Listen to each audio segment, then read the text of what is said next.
I'm Joaquin Alvarado. I'm the CEO at the Center for Investigative Reporting.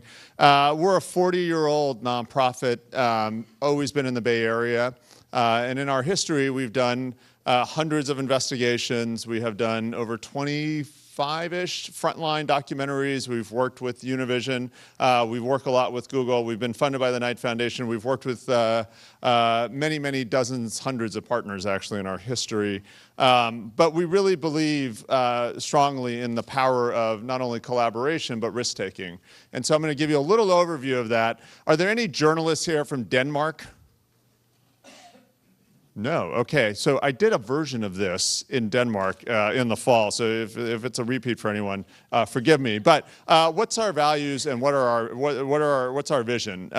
Like I said, a 40-year commitment to investigative reporting, holding the powerful accountable, and holding ourselves to the highest possible standards. We believe strongly that there is a creative opportunity in front of us, much like has happened in the television world or the podcasting world. Now is a golden age for storytelling, and we believe that we as a field, as journalists, have a lot to offer this revolution, and we need to participate actively in it. We have always maintained a very, very deep partner network, and we are digging down further into the mantle of the earth to go even deeper with our partners and really try to share as many resources as possible.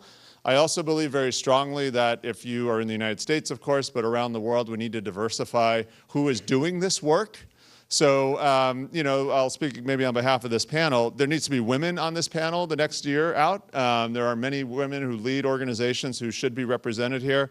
Our editor-in-chief is Amy Pyle. Our head of studio is Krista Scharfenberg. Our executive producer for video is Amanda Pike. Our executive editor for our radio show is Suzanne Reber. So we have done, I think, a fair job of promoting women, but as an industry, we've sucked at it.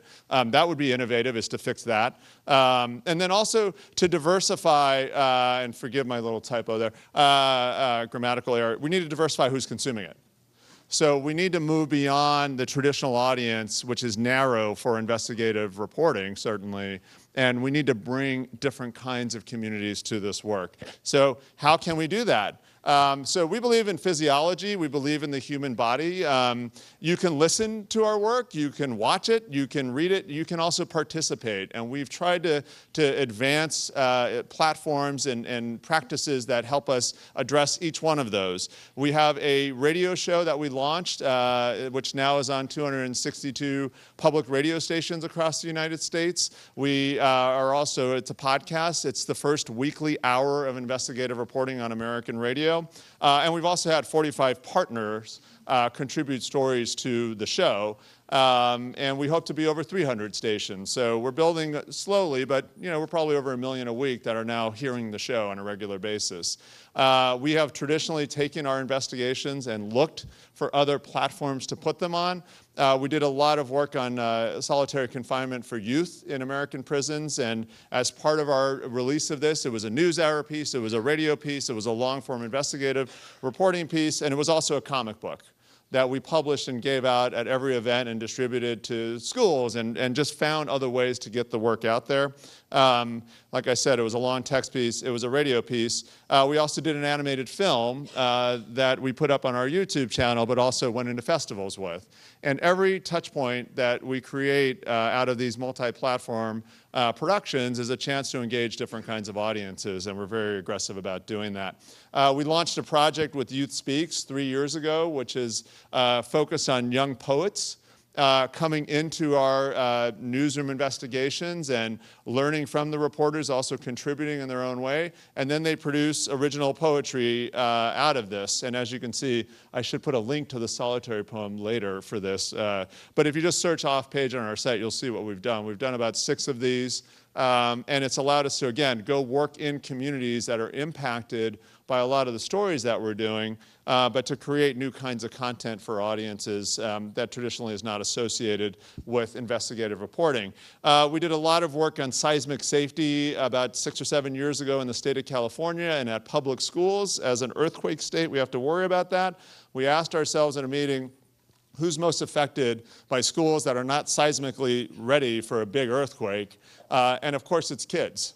And when we talked to teachers in those public schools that we were investigating, they don't have any resources anymore. So they don't even have when I was a kid in California schools, we did trainings, we had posters, we had take-home manuals, we had emergency kits in the classroom in case there was a big earthquake. All of that had been sort of dissipated because of budget cuts. So we ended up doing a coloring book for kids that we distributed through public schools. We thought we would maybe be able to give out 5,000 of these. And in the first few days, they were already gone. Schools kept calling. We eventually published it in 5 different languages and distributed. I think we're up to almost 200,000 of these have gone out to public school kids around the state of California. And we just publish more every school year and give them away. Inside is some of the key information about how to be safe in case of an earthquake. And we also put up a site that kids could do, sort of color it online. We've done a lot on surveillance and the law and the rules and how that can be sort of permeable and what are the impacts on communities, who's being surveilled, what are the checks and balances. In order to engage communities on that, we did a big art project called Eyes on Oakland, where we retrofitted a lowrider van with a mobile production stage and silk screening kit. And we went throughout the city of Oakland, we went to different communities to talk to them about our findings in terms of what the surveillance was like in the city, asked them what their reaction to it was. We recorded stories about it, and then we also did silk screens. And then in the Oakland Museum of California, we put up a big exhibition where you could explore the map of how different parts of the city of Oakland had different kinds of relationships to both the police and surveillance and different attitudes about it. We've done a lot just again in the animation space. We've been investigating the Jehovah's Witnesses and a history that they have of not being transparent about child molesters in their ranks. We did an animated explainer for that as well.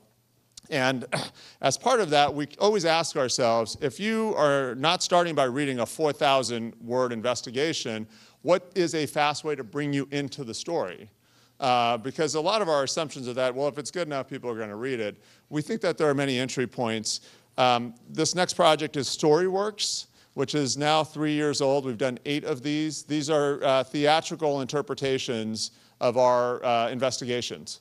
So about once every 3 or 4 months, we'll commission a playwright to write a 1-act play based on our investigative work, and then we stage it in front of a live audience. At the end of the show, we bring the reporter and the editor and the playwrights and the actors up, and they answer questions from the audience. So it's always an opportunity to do updates to our reporting, but it's also a very creative way to engage community members who, again, would not normally come and either read our work or watch it. This is a way to introduce them to it, and we recently scaled it and have worked with in Kansas City and worked on an investigation there that's sort of one of these long 20-year stories that's really had a deep impact in the community.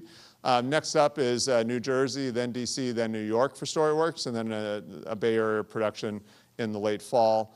One time we took the youth poets that we work with and combined it with the Storyworks model and actually did a 1-act play that ran for about 6 weeks on public housing conditions in the city of Richmond, which has one of the more deplorable public housing infrastructures and an incredible amount of corruption. And at the play, we also invited, and we always bring subjects who are impacted by the work. So during the talkback, we had the reporter, we had the young playwrights, we had the actors, we had the editor, and we had folks who live in the public housing buildings that we had been reporting on. And they were able to tell their stories directly and answer questions about what the conditions were really like to live with and what they had tried to do in terms of getting some accountability out of the agency. 3 years ago or whatever, our board chair, Phil Bronstein, wrote this story for Esquire.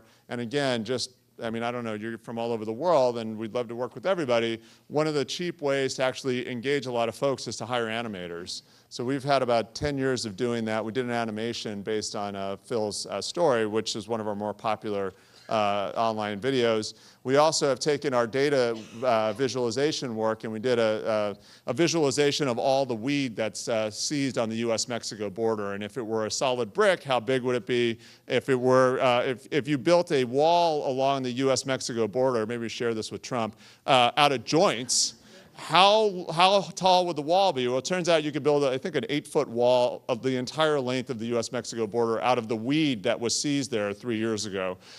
So that's all your weed now belongs to us, is one of our videos online.